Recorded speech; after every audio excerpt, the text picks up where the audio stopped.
하나님 말씀 보겠습니다. 하나님 말씀은 마태복음 16장 1절에서 4절입니다. 하나님 말씀은 마태복음 16장 1절에서 4절 말씀입니다.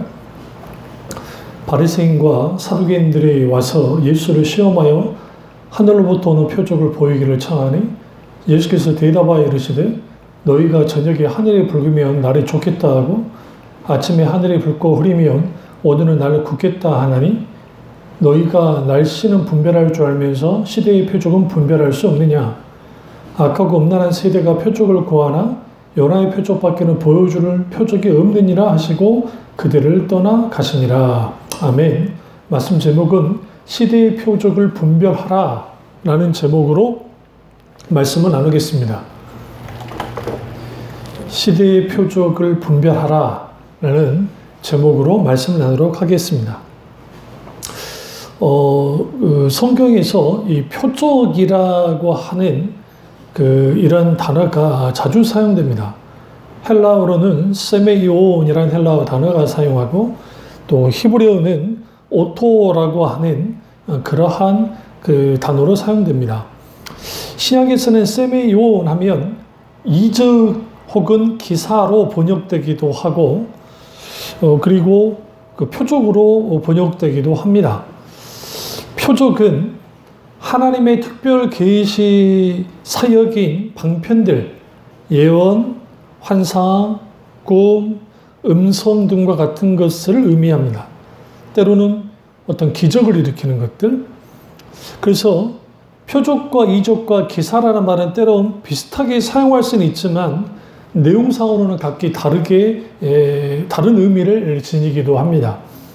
성경에서 말하는 표적은 어떤 사건이 일어날 때 그 사건의 목적과 의미를 표현하는 용어로 사용되어지고 이적은 일어나는 사건들을 성격을 묘사할 때 표현됩니다. 그러니까 표적은 일어나는 기적의 목적과 의미, 그러나 이적은 그 사건, 일어나는 기적의 성격을 묘사하고 기사는 사건의 현상을 주로 표현할 때 쓰게 됩니다.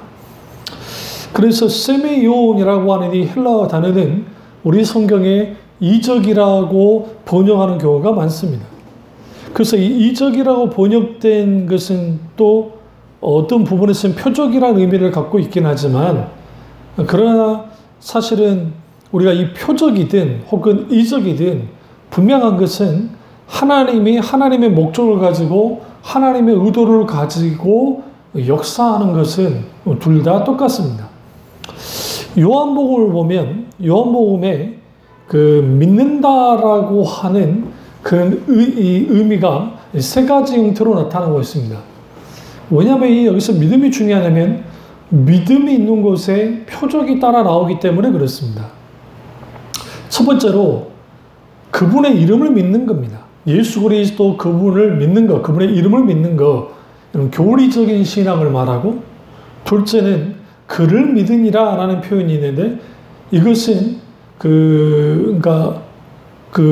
인격제신 하나님 그분을 믿는 것 그것이고 세 번째는 그를 믿으니라 할 때는 그를 향하여 믿는다라는 의미를 갖습니다. 그래서 우리가 요한복음 2장 11절, 3장 18절, 요한복음 전체 27권이나 이제 그를 향하여 믿는다라고 하는 표현이 많습니다. 왜 우리가 표적에 대해서 말해야 되냐면 오늘날 이 표적은 시대의 표적, 그 표적이 왜 중요하냐면 그 시대가 가고 있는 방향성, 그 시대가 어떻게 흘러가고 있는지 그리고 그 시대가 얼마만큼 하나님과 또 교회를 향해서 대적하고 있는지를 알 수 있기 때문에 그렇습니다. 그래서 우리가 표적 아주 중요하죠. 그런데 중요한 것은 표적 신앙만을 따르다가 현상을 추구하는 잘못된 믿음으로 빠질 수 있고 말씀하면서 하나님의 표적보다는 어떠한 교리적인 지식 혹은 성경만 하는 그런 관념적인 믿음에 그러다가 빠지게 되는 겁니다. 이 두 가지 신앙은 같이 갖고 있어야 돼요. 우리가 믿고 있는 하나님은 믿음의 주요 온전케 하신 예수 그리스도, 믿음의 주님이 하나님이시고 동시에 기적과 기사와 표적의 하나님이 되십니다. 그런 의미에서 우리 신앙은 믿음과 표적이라고 하는 이 두 가지 신앙을 같이 가지고 나아가야 됩니다. 이게 아주 중요합니다. 오늘 바리새인과 사두개인들이 예수님께 나와서 표적을 구했습니다. 여기서 중요한 게 시험하여 표적을 구했다라는 겁니다. 그러니까 그들이 믿음으로 표적을 구한 게 아니라 예수 그리스도께 네가 하나님의 아들인 것을 뭐해라? 증명해보라고 나온 겁니다. 이 시험은 예수님이 광야에 나가서 그 사탄에게 시험받은 것과 똑같습니다. 한번 가보시죠. 마태복음 4장 1절에 보시면 그때 예수께서 성령에게 이끌려 마귀에게 시험을 받으러 광야로 가사 누구에게 시험을 받았어요? 마귀에게 시험을 받았습니다. 근데 그 사탄의 시험이 뭐냐면 기적을 일으키는 거예요. 돌을 떡덩이가 되게 하는 기적, 또 성전 꼭대기에서 뛰어내려서 살아나는 기적, 그리고 그 뭡니까 이제 그런 기적이죠. 그러니까 그 기적을 일으켜 보라는 거예요. 여기서 우리는 뭘 알 수 있냐면 사탄은 교묘하게 예수 그리스도를 공격할 때에 이 기적을 가지고 나옵니다. 똑같이 바리새인과 사두개인들은 예수님을 사탄이 예수님을 시험한 것처럼 똑같이 그렇게 시험하고 있는 겁니다. 그 이들은 왜 이런 시험을 하게 되느냐? 예수님이 자신이 메시아라고 하니까 그러면 예수 그리스도가 메시아라는 증거를 한번 보여봐라는 거예요. 하늘의 표적을 보여봐라는 겁니다. 그러니까 예수님이 의도적으로 뭐라고 말씀하시냐면 2절에 너희가 저녁에 하늘이 붉으면 날이 좋겠다고 아침에 하늘이 붉고 흐리면 오늘은 날이 굳겠다 하지 않느냐. 그러니까 기상 변화를 보고도 우리가 오늘 하루의 날씨가 어떻게 될지를 아는데 시대의 표적은 분별할 수 없느냐고 주님이 말씀하시는 겁니다. 그러니까 이 시대의 표적은 뭘까요? 도대체 그 시대의 표적, 그것은 예수 그리스도 그분 자신이 표적이 됐습니다. 그리고 그분의 가르침과 그분의 성품과 그분이 하셨던 모든 일들이 실제로 표적이었어요. 그러니까 예수 그리스도를 만난 사람들은 예수 그리스도 그분이 하나님의 아들인 걸 알았고 실제로 그분을 메시아로 받아들였습니다. 그러나 문제는 뭐냐면 표적과 이적과 기사, 수많은 사람들의 병이 고침받았지만 그렇다고 해서 그들이 예수님을 메시아로 믿었느냐? 그렇지는 않습니다. 수가성 여인이 예수님과 대화 나누고 예수님과 만남 속에서 예수님 그분이 메시아인 것을 알았던 것처럼, 그리고 수가성에 들어가서 예수님의 복음을 전할 때 그들이 예수님의 말씀을 듣고 메시아로 믿었다라고 했던 것처럼 오늘날 우리에게 필요한 것은 예수 그리스도 그분의 하나님의 말씀, 살아서 역사하신 하나님의 말씀을 경험하고 그분을 만날 때 비로소 우리는 예수 그리스도 그분의 표적을 갖는, 그리스도 그분 자체가 표적이 된다는 것을 알 수 있게 되어집니다. 이사야 35장 5절과 6절 한번 보시죠. 이사야 35장 5절과 6절을 보시면 그때에 맹인의 눈이 밝을 것이며 못 듣는 사람의 귀가 열릴 것이며 그때 저는 자는 사슴같이 뛸 것이며 말 못하는 자의 혀는 노래하리니 이는 광야에 물이 솟겠고 사막에서 시내가 흐를 것이라. 이거는 예수님이 오시기 전에 700년 전에 예언했던 말씀입니다. 이 이사야의 이 예언은 메시아에 대한 예언이었는데 예수 그리스도 그분이 정확하게 소경을 맹인을 눈뜨게 하고 듣지 못했던 사람을 듣게 하고 죽은 자를 살리고 병든 자를 고치고 이 모든 일을 하셨습니다. 이거 하나만으로도 더 이상 표적이 필요 없습니다. 이 분명하게 바리새인과 사두개인들은 이러하신 예수님을 알고 있었습니다. 그런데 그들이 예수님을 시험하면서 하늘로부터 오는 표적을 보여라는 겁니다. 이 말은 곧 무엇을 의미하냐면 예수 그리스도 그분을 믿지 않기를 작정했다는 겁니다. 실제로 거기에 홍해를 가르는 표적이든 그 어마어마한 표적과 이적과 기사가 일어나도 그들은 절대로 예수님을 믿지 않았을 겁니다. 그래서 예수님이 그들에게 뭐라고 표현하시냐면 이거죠. 4절 보세요. 악하고 음란한 세대가 표적을 구하나. 악하고 음란한 세대. 여기서 음란한 세대는 영적으로 우상 숭배하는, 하나님도 좋고 세상도 좋은, 신앙의 본질에서 떠나가는 모든 사람들. 그들은 표적을 구한다는 거예요. 근데 예수님 보일 표적은 뭐예요? 요나의 표적밖에 없다라고 주님 말씀하십니다. 그러자 그들을 떠나가십니다. 예수님이. 이 말씀하시고. 누가 떠났습니까? 예수님이 그들을 떠나신 겁니다. 이게 저주를 받은 겁니다. 오늘 여러분, 예수님은 누구에게나 같이 가시는 분입니다. 그런데 바리새인과 서기관들이, 사두개인들이 예수님을 공격했고, 그리고 예수님 그분을 향해서 너는 하나님의 아들이 아니고 메시아도 아니고 너는 가짜야 라고 하면서 공격해왔죠. 요나의 표적밖에 없다는 그 말씀 속에서 우리는 뭘 기억해야 되냐면, 니느웨의 사람들이 요나의 정말 형편없는 하루 동안에 니느웨가 회개하지 않으면 하나님을 멸망시킨다는 그 말을 듣고도 회개했다는 거예요. 그런데 그 표적밖에 없다는, 그 말씀의 표적밖에 없다는 예수님의 그 말씀, 이건 역설적으로 말하면 너희는 그 이방인이고 믿음도 없던 그들이 요나의 건성으로 하는 그런 회개의 선포에도 회개하고 돌이키고 그것이 표적이 되어졌는데 너에게는 그런 표적조차도 없다는 겁니다. 이면에는 그런 표적이라도 받아라는 거예요. 그 표적을 받아라는 거죠. 그 표적을 통해서 돌이켜라는 거예요. 회개하라는 겁니다. 그러나 그들은 결코 예수 그리스도 그분이 이 말씀을 따르지도 않았고 실제로 그 말씀 앞에 서지도 않았습니다. 그러면 우리는 이 시대의 표적을 분별하는 신앙을 가지려면 우리는 어떻게 해야만 할까요? 그럼 먼저 우리는 이걸 살피기 전에 필요한 게 뭐냐면, 표적이 있는, 그러니까 이 시대의 표적을 분별할 수 있는 신앙을 왜 가져야 되느냐? 그 신앙을 갖지 않으면 내가 지금 어디로 가고 있는지를 알 수 없기 때문에 그렇습니다. 망망대해에 우리가 있다고 합시다. 그리고 우리는 엔진도 무사하고 다 좋아요. 그런데 거센 풍랑이 치고 할 때 밤하늘이 하고, 그런데 우리가 GPS든 나침반이든 그게 있으면 우리는 그 방향으로 계속 갈 겁니다. 마찬가지로 시대를 분별한다는 것은 우리의 위치가 어디 있는지를 알 수 있고 우리가 어떻게 가야 된다는 것을 분명하게 보여주기 때문에 우리는 그 길을 한 걸음 한 걸음 갈 필요가 있습니다. 문제는 뭐냐면 너무 많은 사람들이 자신의 이 위치가, 내가 어떤 신앙생활을 하고 있는지를 알지 못하는 겁니다. 저는 믿음 없는 사람처럼 신앙생활하는 사람들이 오늘날 너무나 많은 겁니다. 그러다 보니까 이제는 눈에 보여지는 현상, 눈에 보이는 감정작용, 아니면 어떤 간증, 그런 걸 통해서 세상에서 말하는 신앙심이 막 일어날 줄은 모르지만 정작 시대를 표적을 분별할 수 있는 눈이 없기 때문에 세상이 이끄는 대로, 세상이 말하는 대로 말씀의 기준에서 분별하여 나가지 못하는 겁니다. 이게 아주 심각한 결과를 초래합니다.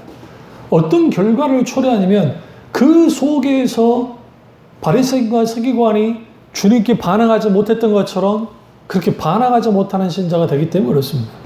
그렇다고 한다면 시대의 표적을 분별하려면 어떻게 해야 될까요? 첫째로 말씀에 깨어 있어야 됩니다. 그러니까 말씀에 깨어 있지 않는 사람이 시대를 분별하는 건 불가능합니다. 아모스 선지자가 하나님께로부터 다름줄을 받았습니다. 그 다림줄은 뭐냐면 우리가 이 건물을 지을 때, 벽을 쌓거나 때 수평을 맞춰주는 역할을 다림줄이 합니다. 그러니까 그 다림줄에 맞춰서 벽을 쌓듯이 하나님의 자녀가 마땅히 다림줄 위에 서야 된다고 아모스 선지자가 분명하게 말하고 있는 겁니다. 마찬가지로 그 다림줄은 하나님의 말씀인데 그 하나님의 말씀에 서지 않는 사람들이 시대를 분별하는 것은 불가능한 겁니다. 그러니까 너무나도 많은 사람들이 하나님을 믿는다고 하면서 삶을 들여다보면 세상 사람과 다를 바 없이 사는 이유 중에 하나는 뭐냐면 하나님의 말씀의 지배와 하나님의 말씀의 영향과 하나님의 말씀의 기준에 서기보다는 자기 생각과 자기 뜻을 가지고 그렇게 신앙생활을 하니까 거기서 문제가 생기는 겁니다. 삶을 사니까 문제가 생기는 겁니다. 이것은 목사님만이나 누가 다 똑같습니다. 세상적인 가치관과 세계관을 가지고 사는 사람이 모양은 그리스도인지 모르고 용어는 그리스도 소위 기독교의 용어를 쓸지 모르지만 정작 사고방식과 생각은 세상 사람과 다를 바 없는 것. 그것이 오늘날의 조국교회의 현실이고 그 조국교회의 현실 속에서 너무나 많은 사람들이 이것도 아니고 저것도 아닌 애매모호한 교회 안에서는 그럴싸한 신앙 논리를 가지고 나올지 모르지만 교회 밖에 나가면 삶의 현장에서 전혀 그리스도인으로 살지 못하는 그런 문제들이 발생되는 겁니다. 그렇기 때문에 우리는 반드시 무엇을 깊이 생각할 필요가 있냐면 내가 왜 하나님 말씀이 굳건히 서야 되는가? 그 말씀에 굳건히 서야 이단과의 싸움을 이기고 이 시대를 본받지 말라, 타락한 세대를 본받지 말라는 사도 바울의 권면처럼 그 세대의 잘못된 영향을 받지 않기 위해서라도 우리는 반드시 하나님의 말씀에 굳게 서야 됩니다. 그러니까 하나님의 말씀에 굳게 서지 않은 사람이 시대의 표적을 분별할 수 있는 눈을 갖는다는 것은 불가능합니다. 혹자는 그런 말을 한 적이 있습니다. 저도 그렇게 생각하지만 이 시대에 예수님이 직접 이 땅에 오셨어도 사람들은 똑같이 예수님 십자가에 죽일 겁니다. 왜 그러냐면 하나님의 말씀을 듣는 귀가 열리지 않으면 그 말씀에 굳게 서지 않으면 우리는 그것이 무엇이 참인지 그것인지를 알 수가 없습니다. 사탄은 우리에게 공격할 때에 100% 잘못된 것에 대해서는 누구나 다 믿지 않는 사람도 그건 잘못된 거라고 생각합니다. 문제는 뭐냐면 가치 중립적인 것들, 돈 자체는 잘못된 게 아닙니다. 돈 자체는 가치 있는 겁니다. 돈 없이 어떻게 살 겁니까? 그 성경에도 굉장히 돈에 대한 그러한 설교 말씀들이 많이 있습니다. 근데 문제는 뭐냐면 그 돈을 사랑함을 하나님보다 더 사랑하고 돈과 하나님을 물질을 겸하여 섬기면 그 자체가 하나님께 우상숭배가 되고 하나님을 대적하는 것이 되어집니다. 우리가 흔히 아는 아주 좋은 취미생활들, 바둑이든 아니면 낚시든 아니면 레포츠든 스포츠든 너무너무 귀하지 않습니까? 근데 그것이 신앙생활하는 것까지 방해를 한다고 한다면 그것은 과감하게 때로는 그걸 절제를 하고 때로는 그것이 내 신앙까지 근간을 얻는다고 한다면 그러면 스톱해야 됩니다. 멈춰서야 됩니다. 그러나 너무나 많은 교인들이 그러한 것들이 죄가 될 거라고 생각지 않습니다. 또 다른 측면에 이를 들여다볼 필요가 있습니다. 우리가 어떤 일을 하거나 뭐를 할 때에 인간적인 수단과 방법을 추구하면서 정작 하나님의 뜻을 추구하지 않습니다. 그리고 기도합니다. 하나님 이걸 들어달라고, 하나님 이렇게 역사해달라고. 문제는 뭐냐면 그렇게 들어달라고 그렇게 기도는 하는데 가장 큰 문제는 뭐냐면 그것이 정말 하나님을 위한 것인지 자기의 종족을 위한 것인지 들여다봐야 된다는 겁니다. 그런데 덮어놓고 내가 보기에 좋고 옳으면 하나님도 좋게 보시고 옳을 거라고 생각하는, 그리고 그것을 밀어붙여버리는 겁니다. 그 밀어붙이고 그 일이 잘 되면 할렐루야 하면서 난 정말 잘한 것 같아. 그리고 그게 잘 되지 않으면 하나님 어떻게 이렇게 될 수 있습니까? 원망을 털어냅니다. 우리가 가장 중요한 것은 뭐냐면 하나님의 뜻을, 하나님의 의중을 앞세워 나가는 것이 아니라 내 뜻과 의중을 앞세워 나가고 하나님의 손만을 구하는 이 모든 일련의 모든 것들이 왜 일어나냐는 거예요. 영적인 분별력, 시대를 분별하는 분별력을 상실하기 때문에 그렇습니다. 어떻게 분별력이 상실했습니까? 하나님의 말씀에 정직하게 서지 못하기 때문에 그렇습니다. 많은 사람들이 어떤 일들을 할 때에 그 말씀을 적당히 자기에게 가지고 와서 그 말씀을 이용하면서 그 말씀을 뒷받침되는 그 말씀을 이용합니다. 그러나 여러분, 우리가 알아야 될 것은 하나님의 말씀에 우리가 붙들려야지 말씀을 내가 붙들려고 하는 행동을 멈춰야 됩니다. 물론 우리가 하나님 말씀을 붙들긴 해야 됩니다. 중요한 건 뭐냐면 내가 보기에 듣기 좋은 말을 붙드는 게 아니라 그럴싸한 좋은 구절을 가지고 붙드는 게 아니라 주님이 주신 그 말씀을 내가 주시면 아멘 하면서 받아들이고 붙드는 것은 아주 소중하고 귀합니다. 문제는 나의 뒷받침을 해주고 내게 뭔가 해줄 만한 말씀만을 추가해 나가니까 그게 문제가 되는 거예요. 여기서 우리는 바리새인과 서기관들이 왜 예수님을 그토록 미워했는지를 알 수 있습니다. 왜 그러냐면 사두개인들은 예수님 하시는 말씀 속에 하나님의 나라에 대한 영혼에 대하여 그 말씀을 하니까 이들은 부활도 믿지 않고 아주 인본주의자들이니까 대적할 수밖에 없었고, 그리고 그 바리새인들은 왜 그러느냐, 예수님은 일단 안식일은 하나님이 제정하셨고 안식일은 인간을 위해서 주셨다고 하면서 사람들을 짓누르는 장로의 유전들, 그러니까 율법과 상관없는 장로 유전들을 주님이 깨부셨고, 그리고 율법의 어떤 규례와 의식과 형식이 중요한 것이 아니라, 물론 그것도 중요하긴 하지만 예수님도 그럼 중요한 분명하셨어요. 근데 그보다 더 앞서야 될 것은 마음과 뜻과 힘을 다해 하나님을 사랑하고 긍휼을 베푸는 거였어요. 긍휼. 그래, 이 모든 것들을 다 깨부시면서 자기 의와 자기 공덕만을 내세우는 바리새인들, 그리고 자기들은 의롭다 여기는, 그러면 자기는 의식과 형식만을 잘하면 대단한 사람이라 여기는 자부심을 갖는, 그러나 정작 그들은 외식하는 사람들이었고, 그런데 예수님은 그를 정명적으로 공격하고 회개해야 천국을 가깝다 하는 이 말씀 자체, 회개하라 천국에 가까우느니라, 이 말씀은 우리에게 있어서는 너무너무 쉽게 받아들일 수 있는, 물론 세상 사람들은 자기가 주인임을 받아들이지 않으니까 문제가 되지만 그리스도인들에게서는 마땅히 받아들일 만한 말씀이었습니다. 그러나 바리새인들에는 회개하라 천국이 가까우니라는 말씀은 받아들일 수 없었습니다. 왜 그러냐면 그들은 태어날 때부터 아브라함의 자손으로 태어났고 낳은 지 8일 만에 할례를 받고 그리고 12살에 성인식을 치러서 하나님께 드려지는 그러한 존재가 됩니다. 남자들이. 그러면 이미 아브라함이 후손이기 때문에 그들은 하나님의 나라, 천국은 자기들의 것이라고 생각했습니다. 근데 그들을 향해서 회개해야 하나님의 나라가 임한다고 하는 그 말씀 자체가 그들의 비유를 거슬린 겁니다. 그들에게 아주 큰 문제가 발생된 겁니다. 그뿐 아니라 그들이 그토록 경멸했던 죄인들과 세리와 창녀의 친구가 기꺼이 되어주셨습니다. 그러니까 그들이 정죄했던, 그리고 그들이 버렸던 병든 자들, 외면했던 사람들, 그들이 다 하나님의 저주를 받고 그렇게 됐다고 여겼던 그 모든 사람들을 향해서 예수님이 뭐합니까? 그들의 친구가 되어주시고 그들에게 한없는 긍휼을 베풀어 주셨습니다. 그 하나님의 긍휼 베푸심 속에 표적이 따라 나왔는데 그게 뭐냐면 병 고침의 표적이 나오고 놀라운 하나님의 역사하심들이 일어났습니다. 심지어는 오병의 기적도 그러한 연장선상에서 일어난 겁니다. 그들이 주님의 말씀을 전하고서 받고 그것이 길어지자 그들이 돌아갈 때 뭐 할까봐, 지쳐 쓰러질까봐 주님이 오병의 기적을 일으켜 주십니다. 물론 이 오병의 기적의 그 표적의 실질적인 의미는 예수 그리스도 그분이 하늘에서 내려진 진정한 참된 만나, 생명의 떡이신 예수 그리스도 하나님이신 것을 드러내기 위함이고, 그리고 오병의 기적이 빈들에서 일어났던 것처럼 광야에서 하나님이 광야에 이스라엘 백성을 먹이셨던 것처럼 예수 그리스도 그분이 하나님이신 것을 드러내는 사건이 오병의 기적의 사건입니다. 그것이 표적으로 드러난 거예요. 그렇다고 한다면 우리가 하나님의 말씀을 깊이 알지 못하고 그 말씀에 깊이 서지 못하면 우리 속에 수많은 일어나는 하나님의 놀라운 이적과 기적과 일들, 그것을 분명하게 우리는 분별하지 못하고, 이 시대가 끝없이 하나님을 향하여 대적하고 이 시대가 교회를 깨 부셔버리는 그런 일들을 서슴없이 감행합니다. 물론 교회가 지탄을 받을 만한 일을 해서 그런 일이 벌어지기도 하죠. 교묘하게 언론을 통해서, 교묘하게 뭔가를 통해서 그를 확대 재생산시키고 그걸 통해 마치 모든 교회가 그런 것처럼 만들어버리는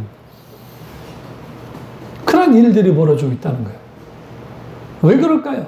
결국은 교회가 잘못했기 때문에 그럴 수도 있지만 예수님 시대이든 어느 시대이든 창세부터 시작해서 마지막 주님이 재림하신 날까지 세상은 하나님을 대적하지 결코 하나님을 따르지 않습니다. 그 하나님을 대적하고 따르지 않는 그들에게 복음이 선포되고 하나님의 말씀의 놀라운 역사 속에서 성령님의 강력한 역사 속에서 그들이 돌이켜올 때 비로소 항복하고 예수님께 나오는 겁니다. 그래서 이 세상 끝날까지 세상은 하나님을 향해서 대적하시고 교회를 대적하는 것이 당연한 거예요. 어떤 면에서. 왜? 이 세상 거짓아비가 사탄이기 때문에 그렇습니다. 그래서 우리는 반드시 이 시대의 표적을 분별할 수 있는 눈을 가져야 되고, 그 눈을 가지려면 반드시 말씀 위에 굳게 서야 됩니다. 두 번째는 온전히 깨어 있어야 됩니다. 그러니까 온전히 깨어 있지 않는 사람들이 시대의 표적을 분별한다는 것은 불가능합니다. 과거 기도원이 한국교회에 많았습니다. 구국 기도원들도 많았습니다. 그게 잘못된 은사주의로 흘러서 문제였지, 그래도 나라를 위해서 구국 기도를 했던 그 자체는 너무너무 귀한 거였습니다. 그러니까 우리가 현실의 권사님을 중심으로 한 북한 선교부터 시작해서 그러한 선교회들이 정말 하나님 앞에 정말 이 나라 이민족을 위해서 늘 기도하고 그렇게 했던 그런 정말 좀 문제가 있던 것도 많았지만 그럼에도 불구하고 그랬던 적이 있었습니다. 먼저는 이 나라 이민족을 위해서, 이 세상을 위해서, 정말 세계 멸망을 위해서 기도하는 일들이 교회에서 사라지기 시작했습니다. 오직 내 문제, 내 가정 문제, 내 교회 문제에 기도를 할지 모르지만 정작 이 나라 이민족과 세계 열방을 향해서 기도로 품는 사람들이 사라지기 시작했습니다. 21세기 이 시대는 하나님 그분이 없다 하는 시대, 그거는 당연히 이성주의가 판치던 17세기, 18세기, 19세기에 이미 있었던 일이고, 그리고 포스트 모더니즘, 다원주의가 오면서 하나님도 섬기고 다른 신도 섬기라고 하는 그럴싸한 것들이 왔습니다. 이런 포괄주의, 다다이즘, 해체주의, 기타 이런 사상들이 21세기 오늘날 우리 시대를 지배하고 있습니다. 그래서 진리는 없는 거야. 네가 옳다고 여기면 다 옳은 거야 라고 하는 소위 해체주의적인 사상들을 갖고 있고, 그걸 통해서 다다이즘적인 사상을 갖고 있고, 그리고 그 속에서 이제 사람들이 자기가 옳다면 다 옳은 것이고, 그게 교회 안에 무분별하게 들어와서 자기가 보기에 옳으면 다 옳은 거예요. 말씀이 옳다고 해야 옳은 것인데 자기가 보면 옳은 겁니다. 자기가 받아들이면 하면 받아들이고 그게 진리입니다. 그런데 정작 그 선포되는 말씀이 진리의 말씀이고 말씀에 비춰서 옳은 말씀인데도 불구하고 그런 설교가 선포되면 싫어하고 얼굴색을 붉히고 그것은 틀렸다고 말합니다. 심히 이렇게 말합니다. 목사님들이 직장생활을 하지 않았기 때문에 현실과 동떨어진 설교를 한다는 것이죠. 그래서 교인들 속에서 뿌리박혀 불신이 자리 잡고 있는데 그 대표적인 게 뭐냐면 설교를 들으면 그 설교는 설교일 뿐이라는 겁니다. 교회 안에서 듣고 끝나버립니다. 그리고 삶까지 가지고 나가지 않습니다. 오히려 기쁘게 하고 즐겁게 하고 힘주고 용기 주고 뭔가 나 자아 실현을 시켜주고 뭔가 감동 주는 그런 것들, 그리고 일주일 동안 내가 기쁘게 살아갈 수 있는 그런 설교를 하면 얼굴이 환해서 돌아갑니다. 예레미야 시대에 이스라엘 백성들이 늘 날이 밝자마자 아침에 일찍 깨자마자 성전으로 달려가서 제사장들에게 이렇게 물었다고 합니다. 하나님이 주신 어미한 말씀이 어디 있느냐라고 계속 물었다는 거죠. 어미한 말씀. 그런데 그들의 어미한 말씀을 찾았는데 그 어미한 말씀의 내용이 뭐냐면 이거죠. 그들은 계속 거리게 이렇게 합니다. 하나님의 말씀을 내게 주십시오. 근데 어떤 말씀이냐? 내게 힘주고 내게 복주고 내게 뭔가 해주는 그 말씀을 달라고 계속 그들이 물었습니다. 그러자 하나님께서 예레미야 시대 이스라엘 백성들을 향해서 주님이 그들에게 어미한 말씀, 위대한 말씀이라 하지 말아라. 어미라는 게 위대한 말씀입니까? 나는 거룩한 말씀. 그 말씀을 누구에게? 선지자 예레미야에게 주셨고, 그리고 그들을 향해서 그 말씀 앞에 회개하고 돌이키고 온전하게 주님 앞에 나오라고 합니다. 그러나 문제는 뭐냐면 그들은 그 말씀을 거부했습니다. 그래서 예레미야를 그 왕의 뜰에 가둬서 그 엄청난 고통을 겪게 만들었던 겁니다. 여기서 우리는 무엇을 할 수 있냐면 우리가 반드시 깨어 있어야 되고, 그 기도로서 깨어 있다는 사실은 결국은 이 시대가 하나님을 대적하여 서고 우리가 그냥 신앙에 있는 그대로 상태에 있게 되어지면 우리는 언제든지 하나님을 떠나는 경향성, 하나님을 싫어하는 그런 마음들을 갖고 있기 때문에 아담의 타락한 본성을 갖고 있어서 우리는 늘 조류에 떠내려가는 어떤 배처럼 그렇게 떠내려갈 수 있습니다. 그래서 우리는 근신하게 기도하면서 시대를 위해서 기도하고 중보기도하는 그 중보기도자들은 시대가 어떻게 흘러가는지를 압니다. 그래서 우리가 하나님 말씀에 굳게 서고 기도로 깨어있을 때 우리는 그 시대를 분별할 수 있습니다. 악한 세대, 힘들고 어려운 세대, 그 세대를 헤쳐나갈 수 있는 것은 기도입니다. 느헤미야가 항상 다니엘도 마찬가지고 무너져버리고 덧없는 정말 힘이 연약한 속국이 되어버린 예루살렘, 그 하나님의 이스라엘 나라를 보면서 그들이 기도했던 것처럼 다니엘 때는 이미 나라는 사라져버리고 성전도 불타 없어졌고 느헤미야 시대는 스룹바벨을 통해서 저희 성전이 지어졌지만 성벽이 적용되지 못하는, 그러나 그들이 깨어 기도하면서 하나님 앞에 계속적으로 그들이 깨어 있었습니다. 다 끝난 것 같고 이제는 더 이상 하나님의 자녀 언약의 백성은 없는 데 됐지만 하나님은 다니엘에게 70년 후에 되돌아오리라고 하는 예언을 하셨고 그리고 말세에 일어난 일들에 대해서 주님의 기도자 다니엘을 통해서 하나님이 말씀하십니다. 그 시대가 악하고 그 시대가 아무리 흑암 같아 할지라도 하나님은 기도하는 자들에게 하나님의 뜻과 우중을 보여주셔서 주님이 분명하게 그 일들을 이루십니다. 동시적으로 느헤미야도 마찬가지입니다. 민족의 현실을 알았습니다. 성벽이 이제 건되지 않으니까 계속 이 민족이 쳐들어와서 괴롭히고 예루살렘 성전은 늘 파괴되고 약탈당하는 이스라엘 백성들이 너무너무 유대인들이 고통을 당하고 있는 현실을 알았습니다. 그런데 하나님 앞에 금식하여 기도했고 그것 때문에 금식하여 기도했고 결국은 하나님 그분에게 기도하는 속에서 기회가 오자 하나님의 그를 통해서 그가 유대의 총독으로 가게 하고 52일 만에 성벽을 재건하는 놀라운 기적의 일들을 이루도록 하십니다. 우리가 시대의 표적을 분별한다는 것은 단순히 시대가 어떻게 흘러가는지를 안다는 차원만이 아닙니다. 그 악한 세대, 타락한 세대, 이렇게 음란한 세대를 우리는 어떻게 해야 됩니까? 그 세대를 바꿔나갈 수 있는, 그 세대를 뚫고 나갈 수 있는 그런 하나님의 사람들이 되어져야 합니다. 그게 가능하려면 우리는 반드시 깨어 기도해야 돼요. 깨어 있어야 돼요. 기도의 사람들이 되어져야 됩니다. 그들을 통해서 주님은 뭐 하시느냐? 악하고 음란한 세대가 표적을 구할 때 십자가의 복음의 표적을, 하나님 나라의 복음의 표적을 보여주는 겁니다. 너무나 많은 경우에 예수 그리스도 그분의 복음이 세일즈화 됐습니다. 물론 복음의 접촉점이라는 의미 속에는 그렇게 됐을지 모르지만 많은 게 너무나도 인본주의적으로 인간적으로 마치 예수님을 싸게 팔듯이 이렇게 이런 선물 저런 선물로 해서 사람들을 끌어들이고 그렇게 오게 만들려고 합니다. 그렇게 해서라도 예수를 믿으라고 합니다. 그리고 강단에 선포되는 그들을 향한 권면하는 것은 예수 믿고 복받고 예수 믿고 잘되고 예수 믿고 성공하고 예수 믿고 천국도 갔고 예수 믿고 이 땅에서 누릴 것 다 누리고 우리 행복하게 삽시다. 당신들의 행복을 예수님이 다 모든 것을 다 주님이 다 이제 뭡니까 책임져 주시고 해 주실 테니까 걱정 말고 예수님 믿으시라고. 정작 자기를 부인하여 자기 십자가를 지는 말들 지어야 된다는 주님 말씀을 쏙 빼버리고 하나님과 물질을 겸하여 섬길 수 없다는 그 말씀입니다. 결국은 나를 따라오는 자가 나와 합당하다는 주님 말씀처럼 자기 십자가를 지고 자기를 부인하고 나를 따르는 자가 내게 합당하다. 주님을 따를 수 있다는 그 말씀들이 다 적어진 상태에서 그럴싸한 걸 통해서 당신들은 행복할 수 있습니다. 예수 믿기만 하면 긍정적이고 소위 말하는 세상 희망적인 것들을 주어주고 자아 성취와 자기들의 온갖 탐심과 모든 것을 채우는 기독교로 만들어버렸습니다. 왜 이런 일들이 벌어졌을까요? 시대의 표적을 분별할 수 있는 분별력을 상실하기 때문입니다. 왜 이 분별력을 상실했을까요? 신앙의 본질로부터 벗어나면 그런 일이 있을 수밖에 없습니다.